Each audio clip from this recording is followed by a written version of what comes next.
രാഷ്ട്രീയ നേതാക്കന്മാർക്ക് ഇന്ത്യയിൽ വിദ്യാഭ്യാസം പ്രശ്നമായിരിക്കില്ല. അതുകൊണ്ടാണല്ലോ 4ാം ക്ലാസ്സും ഗുസ്തിയും അല്പം സ്വല്പം ഗുണ്ടായിസവും ഒക്കെ പയറ്റിയവർ പൊതുഭൂരിപക്ഷം വരുന്ന വിദ്യാസമ്പന്നരായ പൊതുജനത്തിന് ഖദറുമിട്ട് വായ്ത്താളം കൊണ്ട് വോട്ടുപിടിച്ച് അധികാരത്തിൽ കയറിയിരുന്ന് ഭരിക്കുന്നത്. പൊതുജനത്തിന്റെ കാശുകൊണ്ട് കീശു നിറച്ചും ശമ്പളവും കൈമടക്കും വാങ്ങി അഴിമതിയും കൊള്ളയും കൊലയും ഒക്കെ ചെയ്തു കൂട്ടുന്നു. എന്നാലും വിദ്യാഭ്യാസം ഇല്ലെങ്കിലും കുറഞ്ഞ പക്ഷം ആഭാസന്മാർ അല്ലാതെയെങ്കിലും ഇരിക്കേണ്ടേ ഭരണം ഏൽപ്പിച്ചു കൊടുക്കുന്നവർ. അത്തരത്തിൽ കൊലക്കേസ് പ്രതികളും പല ക്രിമിനൽ കേസുകളിലും പെട്ട് ജയിൽ ശിക്ഷ അനുഭവിക്കുന്നവരും അനുഭവിച്ചവരും ഒക്കെയാണ് പലപ്പോഴും പല അധികാര സ്ഥാനങ്ങളിലും വരുന്നത് എന്നത് വല്ലാത്തൊരു ഗതികേടാണ്. കമ്മ്യൂണിസ്റ്റ് പ്രസ്ഥാനം ഗുണ്ടകളെ തീറ്റിപ്പോറ്റി വളർത്തുന്ന നല്ല അസൽ മണ്ണാണ് എന്ന് അല്ലെങ്കിലും പരക്കെ ആക്ഷേപമുണ്ട്. അതിനിടയിൽ അതിന് കുറച്ചുകൂടി ഇന്ധനം നൽകുന്ന തരത്തിൽ ഒരു വാർത്ത ഇപ്പോൾ പുറത്തു വരികയാണ്. പോലീസിനെ ബോംബെറിഞ്ഞ കേസിൽ 20 വർഷത്തെ തടവ് ശിക്ഷ വിധിക്കപ്പെട്ട് സെൻട്രൽ ജയിലിൽ കഴിയുന്ന VK നിഷാദ് ഡിവൈഎഫ്ഐയുടെ കണ്ണൂർ ജില്ലാ വൈസ് പ്രസിഡന്റ്. നിയമം ഒരു വശത്തും രാഷ്ട്രീയം മറുവശത്തും നിൽക്കുമ്പോൾ സമൂഹത്തിന് മുന്നിൽ ഏത് സന്ദേശമാണ് ഈ രാഷ്ട്രീയക്കാർ നൽകുന്നത്? കോടതി കുറ്റക്കാരനെന്ന് കണ്ടെത്തി ശിക്ഷ വിധിച്ച ഒരാളെ യുവജന സംഘടനയുടെ ജില്ലാ വൈസ് പ്രസിഡന്റായി ഉയർത്തുമ്പോൾ അതൊരു സംഘടനയുടെ ആഭ്യന്തര തീരുമാനം മാത്രമാണ്, അതോ നിയമവ്യവസ്ഥയോട് തന്നെയുള്ള രാഷ്ട്രീയ വെല്ലുവിളിയോ? കണ്ണൂരിൽ ഡിവൈഎഫ്ഐ എടുത്ത ഈ തീരുമാനം ഇപ്പോൾ കേരളത്തിന്റെ പൊതുസമൂഹത്തിലും രാഷ്ട്രീയ വേദികളിലും ഗുരുതര ചർച്ചകൾക്ക് വഴിവെച്ചിരിക്കുകയാണ്. ജനാധിപത്യ രാഷ്ട്രീയത്തിൽ മാതൃകയാകേണ്ട യുവജന പ്രസ്ഥാനങ്ങൾ ഏത് മൂല്യമാണ് ഉയർത്തിപ്പിടിക്കേണ്ടത് എന്ന അടിസ്ഥാന ചോദ്യമാണ് ഈ സംഭവത്തോടെ വീണ്ടും ഉയരുന്നത്. തലശ്ശേരിയിൽ നടന്ന ജില്ലാ സമ്മേളനമാണ് നിഷാദ് ഉൾപ്പെടെയുള്ള ഭാരവാഹികളെ തിരഞ്ഞെടുത്തത്. സമ്മേളനത്തിൽ നിഷാദിന്റെ സന്ദേശം വായിച്ചതായാണ് വിവരം. കേസിൽ നിഷാദിനൊപ്പം ശിക്ഷിക്കപ്പെട്ട TCV നന്ദകുമാറിനെ ജൂൺ അവസാനം നടന്ന സമ്മേളനത്തിൽ ഡിവൈഎഫ്ഐ പയ്യന്നൂർ ബ്ലോക്ക് ട്രഷററായി തിരഞ്ഞെടുത്തിരുന്നു.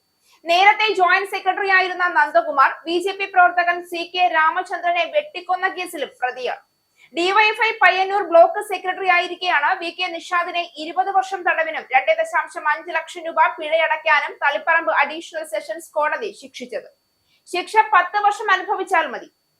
അരിയിൽ ഷുക്കൂർ വധക്കേസുമായി ബന്ധപ്പെട്ട് CPM നേതാവ് P ജയരാജനെ അറസ്റ്റ് ചെയ്തതിൽ പ്രതിഷേധിച്ച് നടന്ന പ്രകടനത്തിനിടെയാണ് പോലീസിനു നേരെ ബോംബേറുണ്ടായത്.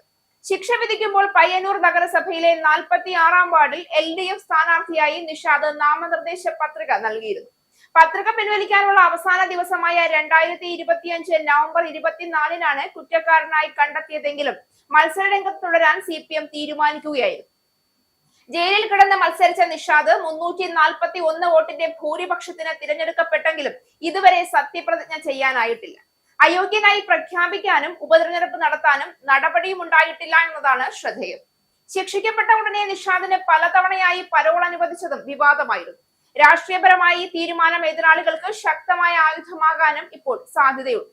നിയമവാഴ്ചയും ഭരണഘടനാ മൂല്യങ്ങളും ഉയർത്തിപ്പിടിക്കണമെന്ന് പൊതുവേദികളിൽ പറയുന്ന രാഷ്ട്രീയ പ്രസ്ഥാനങ്ങൾ സ്വന്തം സംഘടനാ തീരുമാനങ്ങളിൽ അതേ മാനദണ്ഡം പാലിക്കുന്നുണ്ടോ എന്ന ചോദ്യവും സ്വാഭാവികമാണ്. നിയമപരമായ അവകാശങ്ങൾ ഓരോ വ്യക്തിക്കും ഉണ്ടെങ്കിലും ഒരു പൊതുസംഘടനയുടെ നേതൃസ്ഥാനത്തേക്കുള്ള നിയമനം നിയമപരമായ അവകാശത്തിന്റെ മാത്രം വിഷയമല്ല, അത് പൊതുജന വിശ്വാസത്തിന്റെയും സംഘടനയുടെ ധാർമ്മിക ഉത്തരവാദിത്വത്തിന്റെയും കൂടി വിഷയമാണ്. സാമൂഹികമായി ഇതിന് മറ്റൊരു ഗൗരവമേറിയ തലം കൂടിയുണ്ട്. യുവജന സംഘടനകൾ പുതിയ തലമുറയ്ക്ക് മാതൃകയാകുന്ന ഇടങ്ങളാണ്. അത്തരമൊരു സംഘടനയുടെ നേതൃനിരയിലേക്ക് ഗുരുതര കേസിൽ ശിക്ഷിക്കപ്പെട്ട ഒരാളെ നിയമിക്കുന്നത് കുറ്റകൃത്യങ്ങളുമായി ബന്ധപ്പെട്ട സമൂഹത്തിന്റെ ധാർമ്മിക ബോധത്തെ തന്നെ ദുർബലപ്പെടുത്തുമെന്ന വിമർശനം ഉയരുകയാണ്. നിയമ നടപടികൾ അന്തിമമായി പൂർത്തിയാകുന്നത് വരെ നിരപരാധിത്വത്തിന്റെ നിയമതത്വം നിലനിൽക്കുമെങ്കിലും പൊതുപദവികളിലെ ധാർമ്മിക മാനദണ്ഡങ്ങൾ അതിനേക്കാൾ ഉയർന്നതായിരിക്കണമെന്നാണ് നിരവധി നിയമവിദഗ്ധരും സാമൂഹിക നിരീക്ഷകരും ചൂണ്ടിക്കാണിക്കുന്നത്. അതേസമയം ഡിവൈഎഫ്ഐ ഈ വിമർശനങ്ങൾ തള്ളിക്കളയുകയാണ്. കേസ് രാഷ്ട്രീയ പ്രേരിതമാണെന്നും അപ്പീൽ ഹൈക്കോടതിയുടെ പരിഗണനയിലാണെന്നും രാഷ്ട്രീയ പ്രവർത്തനങ്ങളുടെ പേരിൽ കേസുകൾ നേരിടുന്നവരെ സംഘടനയിൽ നിന്ന് മാറ്റി നിർത്തുന്ന സമീപനം ഡിവൈഎഫ്ഐക്ക് ഇല്ല എന്നും സംഘടന വിശദീകരിക്കുന്നു. എന്നിരുന്നാലും നിയമപരമായ അപ്പീൽ നിലനിൽക്കുന്നതും പൊതുപ്രവർത്തനത്തിലെ ധാർമ്മിക ഉത്തരവാദിത്വവും 2 വ്യത്യസ്ത വിഷയങ്ങളാണ്.